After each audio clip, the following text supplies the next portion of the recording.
Hey, what's going on, Soul Nation? Ginger Prime here. We've got to jump right into kind of a breaking story in which that it looks like Sony might be issuing refunds for people who purchased Cyberpunk 2077 on the PS4. Now, regardless of what platform you're on, the last time we've kind of seen this thing happen in the past with digital refunds tends to be obviously around disappointed players. And that's what this article is going to dive into. I'll include a link in the description of it below if you guys want to go check this out for yourself. If you're running on a baseline PS4 and you get to take advantage of this refund policy, be sure to consider it. I think the PS4 Pro seems to be handling this game much better. PS5, other console players having a lot of issues. In fact, over on a parent's guide, I posted about where the best place to play this game is. And right now, honestly, it's weird that it's looking like it's Google Stadia. Seems to be having a really good marketing campaign behind this whole Cyberpunk 2077.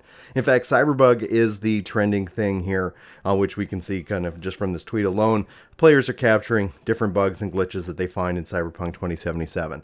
The only kind of bugs that I've experienced that are game breaking, I've kind of talked about here on this channel already, so I don't need to rehash that here, but that only seems to be a limited time so far, and everything else after that seems to be working really well, outside of obviously a few technical glitches and things like that. So I'm going to just jump in to this article. It says, since the game's release this week, frustrated players have taken to Twitter using Cyberbug 2077 to call attention to the high number of graphical glitches and bugs present in the console version of the game, especially when played on a base PS4. Social media videos show the PS4 and Xbox One versions of Cyberpunk 2077 taking a significant amount of time to load the environments and characters, as well as suffering from graphical glitches and even some full crashes. In a recent technical analyst, Digital Foundry called Cyberpunk 2077's performance on the base PS4 unacceptable. So, obviously, these are different tweets. We don't need to get into all of that. You can go search on Twitter if you want to see more of these clips. One Reddit user claimed that this Saturday they were able to actually receive a refund on their digital PS4 game by calling PlayStation's support line. I had to file a support claim online and then sit for over an hour to speak with somebody. However, they were quick to issue a refund, and then they deleted the game off the library. Other users of the same Reddit thread claimed they were also able to get a refund by contacting PlayStation support. One user added, I spent an hour on the phone after being denied by a chatbot, and I actually got my refund. And so, shout out to Sir Panic 12 for the advice and mentioned the game crashing, not being able to progress further. And it's pretty much that's all they had to say to get their refund on base PlayStations. Sony introduced a new policy for the refund last year, which gives users 14 days to cancel digital PS4 purchases.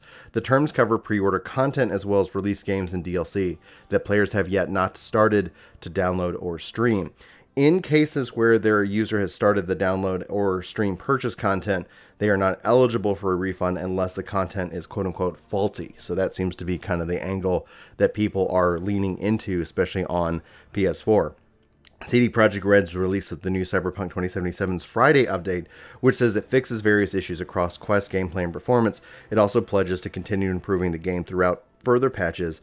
And in the case of this, the article is coming from VGC, Cyberpunk's review, which is based off their time when the PC version of the game, or the critics have called it a stunning achievement if you can overlook the glitches. So anyway, it goes on to say Cyberpunk 2077 on Xbox Series X offers the best visual quality by quite some margin on consoles, according to a new analyst in this game's performance on next-gen hardware. And Digital Foundry tested the open world title while running in backwards compatibility mode on Series X and Series S and PS5, and found that the Xbox versions had several advantages over the games on Sony's console. So that's kind of the article and in regards, but if you guys are looking to get a refund or change platform and you maybe already purchased it on a PS4, you don't have a PS4 Pro or a PS5 for this matter, note this seems to be something that people are at least claiming online.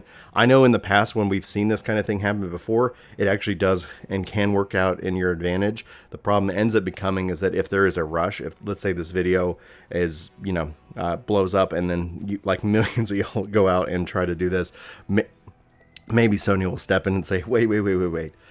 We've seen this kind of thing happen occasionally in the gaming industry, and it's unfortunate when it does.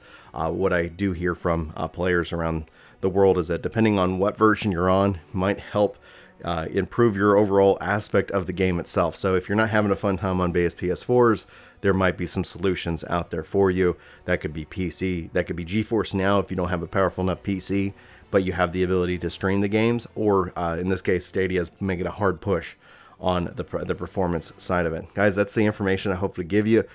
Best of luck on whatever you decide to do. Hopefully you're in the majority, I'm going to assume, that's having a great time with this game. Hopefully we're all not the minority, and that's always just unfortunate and disappointing. Anyway, at the end of the day, I wish you guys luck. Thanks for being here. Hopefully this was helpful information for you.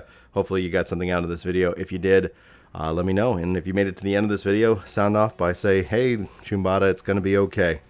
And then I'll know. Anyway, guys, love you much. Thanks for being here, and I'll see you in my next video. But until then, take care. This video is sponsored by me, Ginger Prime. Hopefully you'll check out my podcast channel, Ginger Gaming Radio, which we have lots of guests, lots of great conversations, and even more highlights. Links are in the description below. Let me know what you think. Thanks.